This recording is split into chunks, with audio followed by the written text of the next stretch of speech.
Olá, começamos agora mais uma edição do O Produtor Quer Saber. E hoje vamos tratar de um assunto que preocupa em muito os produtores rurais, a peste suína clássica. O Brasil já conseguiu erradicar a doença em alguns estados, conhecidos como zonas livres, mas isso não é motivo para descuidar. E para debater esse assunto, estão aqui em nosso estúdio o consultor em defesa agropecuária da CNA, Décio Coutinho, e a chefe da Divisão de Sanidade dos Suídeos do Ministério da Agricultura, Adriana Cavalcante de Souza. Muito bom dia, Adriana. Bom dia, Décio. Bom dia. Sejam muito bem-vindos. Obrigado. O assunto é muito importante. Eu gostaria de, primeiramente, Adriana, saber para você, para situar a gente, como explicar o que é realmente a peste suína clássica. A peste suína clássica é uma doença que acomete os suínos, é uma doença extremamente grave. E ela tem uma apresentação, né, vários formatos de apresentação, de forma aguda e de forma crônica. A forma aguda ela é caracterizada por altas mortalidades, né, e também lesões hemorrágicas, né, arroxeadas na pele dos animais. Geralmente nas extremidades, né, nas orelhas, na ponta do focinho, nos membros, né, e a forma crônica, ela, apesar dela ser letal também, ela é um pouco mais difícil de perceber, né? E ela é caracterizada principalmente por um problema reprodutivo no rebanho, né? Então, os animais têm problemas reprodutivos, né? Tem natimortos, aborto, né? E animais, quando nascem, eles nascem debilitados, né? São chamados animais refúgio, né? Os leitões eles ficam bem debilitados e em algum momento eles chegam a morrer. Então é uma doença que, independente da sua apresentação, ela é letal, né? Então os animais morrem em decorrência dessa doença. E ela causa bastante prejuízo à produção, à produtividade, né? da produção de suínos. Agora, tem cura, tem tratamento? Como eu falei, ela não tem tratamento, é uma doença letal. Então, uma vez que o animal ele pegue a doença, ele vem a óbito, né? Ele morre. E é uma doença também que ela é caracterizada por uma alta difusão dentro do rebanho, né? Então, uma vez entrando o vírus dentro daquele rebanho, ele é rapidamente disseminado através do contato animal-animal. Agora, que estados, quais os estados, então, estão na chamada zona livre? Nós temos atualmente 16 unidades federativas. Vou mostrar aqui na tela, né, Adriana? Estamos aí. Ali demonstrado em verde, né? Nós temos 16 unidades federativas que são consideradas livres de peste suína clássica. As medidas de controle do país, né, do Ministério da Agricultura, eles vêm desde a década de 90, iniciando então o processo de reconhecimento nacional a partir das localidades onde tem uma maior concentração de suínos no Brasil, que é a região sul, e gradativamente fomos reconhecendo outras localidades, chegando então a 2001 com 14 unidades federativas, ali até o Mato Grosso. Em 2009 nós reconhecemos nacionalmente o Rondônia e em 2013 Acre, né? E agora, recentemente, por uma mudança pelo tipo de reconhecimento que a Organização Mundial de Saúde Animal determinou para os países membros, né? Então o reconhecimento é pela OIE. E então o Brasil, ele como quarto maior produtor e exportador de carne suína do mundo, entendeu que também deveria ter esse reconhecimento, né? Décio, qual é a importância dessa conquista, nesse andamento que está dessas zonas? Mais importante do que a conquista, logicamente, que receber o título da Organização Internacional de Saúde Animal, no aspecto econômico, no aspecto de comércio, é muito importante. Mas muito mais importante do que a conquista do título é o desenvolvimento do trabalho sanitário, do grupo de profissionais da defesa sanitária do país, tá? Que demonstra dia a dia a qualidade da defesa do país, tornando a produção brasileira cada vez mais controlada e cada vez mais apta a buscar mercados. Então, o mais importante disso é o resultado do trabalho entre setor público e setor privado na erradicação das principais enfermidades no país. Adriana, como tem sido o trabalho, então, na zona não livre? Então, com essa necessidade da gente erradicar o vírus do país, porque existem ainda localidades do Brasil que ainda têm a circulação do vírus, né? Então, o Ministério da Agricultura está com um projeto, né, implementou um projeto de erradicação da peste suína. Então, inicialmente, nós vamos começar nos estados, em 8 estados, né, mas vai ser expandido para todo o restante do país. Tem na apresentação nos países? São aqueles estados que estão no mapa, né, que estão ali em então, bege, né, que aí esses estados, então, eles vão participar do projeto de erradicação e que prevê uma série de atividades na busca, né, da onde está ocorrendo a doença e na tentativa de erradicar, né? Okay. E como funciona o sistema de vigilância para evitar que animais contaminados de outros países, por exemplo, entrem no Brasil?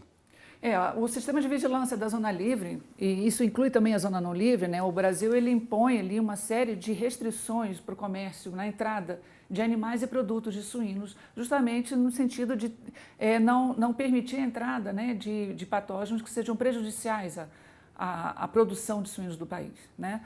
Então, nós temos, especificamente para animais, nós temos procedimentos muito rígidos, que prevêem quarentena no país de origem, e esse país de origem também ele tem que apresentar uma série de informações sobre o que ocorre e como é feita a vigilância naquele país para várias doenças, não só para a peste suína clássica. E na entrada também no país, todo animal que ele entra no país, ele entra pela Estação Quarentenária de Cananéia, que é do Ministério da Agricultura, onde os animais ficam quarentenados, tem uma vigilância ali efetiva por um fiscal do Ministério da Agricultura, e são feitos vários testes para comprovar efetivamente que animais doentes não entrem no Brasil. É importante, então, essa vigilância justamente para evitar o que vem de fora. Muito importante. Como todo reconhecimento de zona livre, né, o trabalho de vigilância se torna fundamental. E nesse caso especificamente, como o produto que a gente está lidando é o suíno, que é um produto e a gente tem que ter muito cuidado nas regiões de fronteira. Porque nós temos um limite físico na região de fronteira, mas as relações pessoais não têm limite físico nas regiões de fronteira. E o compadre que está lá do outro lado, no outro país, que a gente vai lá e traz uma carne de porco, traz um leitãozinho, ganha do amigo, ganha do outro. Isso pode trazer uma catástrofe para a nossa zona livre. Então, o produtor, a população tem que estar muito atenta de forma colaborativa para que esse processo de vigilância seja realmente o mais correto possível. Com relação ao aspecto comercial, que a doutora Adriana colocou, as regras estão muito claras, muito bem estabelecidas, o Serviço de Vigilância brasileiro é muito bem reconhecido, está muito bem estruturado, mas a gente tem que estar atento durante todo o tempo. E uma simples situação dessa, de uma troca de animais numa região sem o devido cuidado, pode reintroduzir na nossa zona livre essa doença e trazer prejuízos muito grandes ao país. Às vezes o produtor quer buscar uma genética melhor e busca e não vê o problema. Às vezes não é nem a questão da genética. Eu acho que quando você está lidando no aspecto da genética, não tem tanto problema, porque quem está querendo buscar uma genética melhor, ele está antenado, ele está ligado, que ele precisa saber a origem e tudo mais. O grande perigo não é nem quem está buscando a genética, é a criação de fundo de quintal ali na região de fronteira, que alguém pode ir do outro lado e pegar um animal contaminado lá do outro lado e trazer da forma mais natural, achando que está trazendo tranquilamente, sem problema nenhum. Então, é muito importante que essa informação chegue para todos os produtores e todos aqueles que possam vir a querer transitar animais. Agora, os produtores rurais são fundamentais nesse processo, isso é tranquilo. Qual o recado vocês deixam para os criadores do país, Adriana? Eu acho que o Décio colocou muito bem, né, essa necessidade de conhecimento que a gente tem que ter para proteger o nosso rebanho. né? E essa aí é a principal informação e a principal preocupação que o produtor tem que ter. Então, se ele trouxer, ele pode prejudicar não somente a ele, mas também todos os seus vizinhos, todo o seu município, todo o seu estado e o próprio país, né? A importância também que a gente tem que passar para o produtor são as formas que ele evita a entrada de doenças no seu rebanho. Não só a peste suína clássica, mas outras também que podem trazer ali grandes prejuízos à produção dele, né? Então, ele sempre comprar animais de fontes confiáveis, que ele saiba de onde que é, ele transitar animais com a guia de trânsito animal, que isso aí confere a rastreabilidade para o produto, né, do animal dele. Ter também as medidas de biosseguridade, né, ver quem é que entra na sua granja, as pessoas que entram, de onde que elas estão vindo, será que não vão trazer também algum tipo de problema para ele? Então, é importante ele ter a segurança do plantel, né, do seu rebanho. Décio, agora, o que ele deve fazer quando suspeitar da doença, então? Olha, pegando uma carona no que a doutora Adriana colocou, a informação é o instrumento maior que a gente tem que utilizar para o produtor. Muitos produtores, a doutora Adriana falou em guia de trânsito animal, muitos produtores acham que a guia de trânsito é pura e simplesmente um papel que ele tem que ir lá no escritório para pegar, para poder acompanhar. E não sabe o que tem por trás nesse processo de emissão dessa guia de trânsito, né? Todo o processo de cadastramento que tem que estar ali, as informações que os técnicos e os escritórios têm a respeito da doença e das doenças no local. Então, essa informação é a nossa tarefa de fazer chegar ao produtor para que ele tenha tranquilidade no seu processo de comercialização. E como a doutora Adriana disse que nós temos duas formas da doença se manifestar. A forma aguda e a crônica. A aguda ela é muito mais visível do que a crônica, mas o principal de tudo é o produtor que está lá dentro da granja no dia a dia. É ele que conhece o seu plantel, é ele que sabe como o seu plantel é mantido. Então é importante que qualquer alteração no seu plantel, por menor que seja, ele imediatamente notifique e comunique essa alteração ao Serviço de Defesa. As granjas tecnificadas têm a vantagem de ter um médico veterinário como responsável técnico. Então, a presença dele traz muito mais fortemente essa informação, essa notificação. Mas aqueles que não têm, qualquer alteração, começou a nascer animal fraco, começou a nascer animal com problema de alimentação, começou a ter aborto, procure imediatamente. Não ache que aquilo é um probleminha que vai passar. Pode até ser, tomara que seja, mas chame o Serviço de Defesa, notifique o Serviço de Defesa para que se tenha a tranquilidade, porque o mais importante de qualquer doença, notificar o mais rápido possível. O quanto mais rápido possível o Serviço de Defesa tem essa informação, mais efetivo é o trabalho de controle de erradicação. Agora, dentro desse mesmo raciocínio, qual a importância, então, da atualização do cadastro do produto nos órgãos estaduais de vigilância? Na verdade, é o cadastro do produtor rural, né, no escritório de defesa do Estado.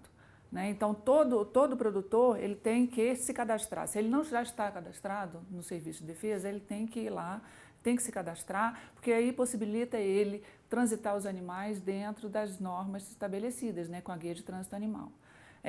Então, esse contato diário, esse contato não necessariamente diário, mas frequente com o Serviço de Defesa, ele é essencial para na tomada de decisões e também para a demonstração de que naquela região não existe a ocorrência de determinadas doenças de importância para o comércio de animais e de produtos.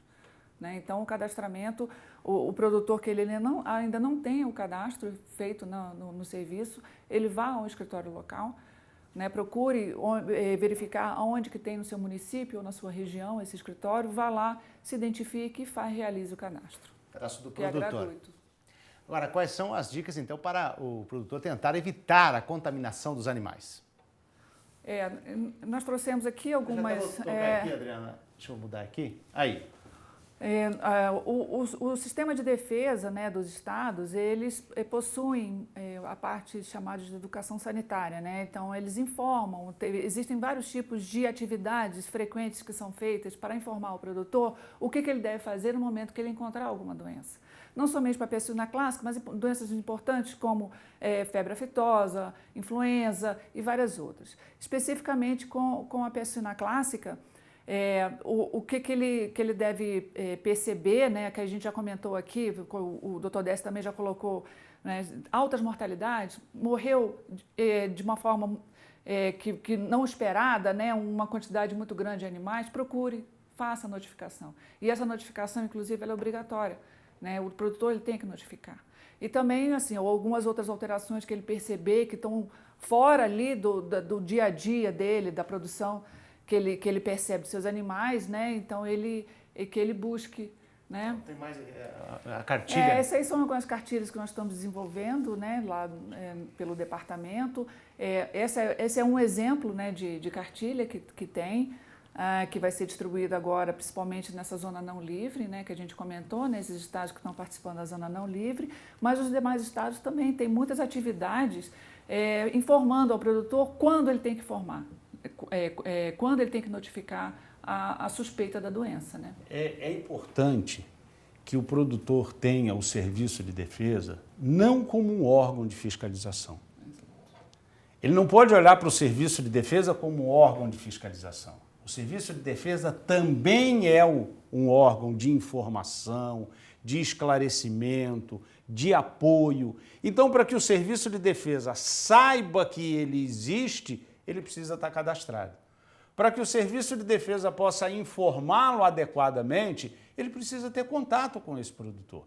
Então, da mesma forma que a gente tem o nosso círculo de contatos, que eventualmente a gente vai ao dentista, eventualmente a gente vai ao médico, vai ao posto de saúde, o produtor também tem que colocar na sua agenda a ida ao serviço de defesa, para receber as informações adequadas e para poder prestar também informações sobre a sua propriedade e o entorno da sua propriedade. Isso é fundamental para o serviço de defesa. Ok, muito obrigado. Consultor em Defesa Agropecuária da CNA, Décio Coutinho, e a chefe da Divisão de Sanidade dos Suídeos do Ministério da Agricultura, Adriana Cavalcante de Souza. Muito obrigado pela participação de vocês. Obrigado a vocês. Eu que agradeço. E o Produtor Quer Saber vai ficando por aqui. Logo mais, nós voltamos com o Sindicato na TV. Não saia daí.